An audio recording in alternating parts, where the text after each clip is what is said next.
L'info éco avec Capital. Le chiffre du jour, 1,6 centime d'euro.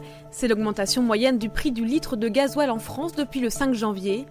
Selon le dernier relevé officiel des tarifs des carburants du 11 janvier, il passe ainsi de 1,392 € le litre en moyenne. Pour l'essence, la hausse varie entre 1 et 1,4 centimes d'euros pour atteindre 1,421 € le litre de samplon 95 et 1,479 € celui du samplon 98. Le litre d'éthanol 10 vaut désormais 1,394 €. Cette hausse des prix s'explique par la remontée de 20% du cours du pétrole en moins d'un mois. Le baril de Brent est repassé au-dessous des 60 $ alors qu'il valait moins de 50 $ fin décembre, une conséquence directe due à la réduction de la production des pays exportateurs du pétrole. Le coup de gueule du jour est poussé contre l'opérateur Orange.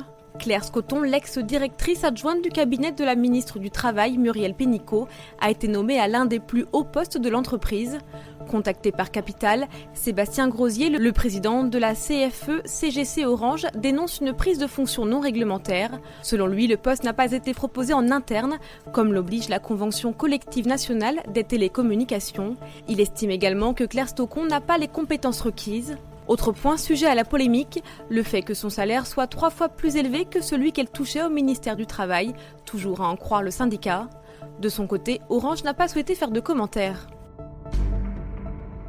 Et on poursuit avec l'info pratique Capital. Impossible d'y avoir échappé, le prélèvement à la source entre progressivement en vigueur depuis janvier. Pour rappel, l'impôt sera directement ponctionné à la fin du mois sur vos revenus par le tiers payeur, qu'il s'agisse de votre employeur, de votre caisse de retraite, de votre caisse de sécurité sociale ou encore de Pôle emploi. Dès ce mardi 15 janvier, le fisc va aussi prélever sur les comptes des travailleurs indépendants, professions libérales, artisans et commerçants, un premier acompte correspondant à l'impôt dû en janvier. D'autres dates clés sont à venir jusqu'en 2020. Pour vous aider à vous y repérer, Capital les a recensées sous forme de frise chronologique. On termine avec Mathieu Orphelin, député de La République En Marche.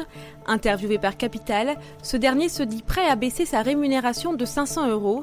Mais ce n'est pas tout, il qualifie d'insensé le fait que les dépenses de 600 € dans les frais de mandat ne soient pas soumises à des justificatifs. Mathieu Orphelin plaide pour sa suppression puisqu'il redoute qu'elle crispe encore plus la relation entre le peuple français et ses représentants. Entre autres, le député du Maine-et-Loire est aussi favorable au recensement de l'impôt sur le revenu des plus riches, dans un souci de justice fiscale.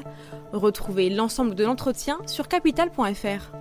C'était l'info éco avec Capital.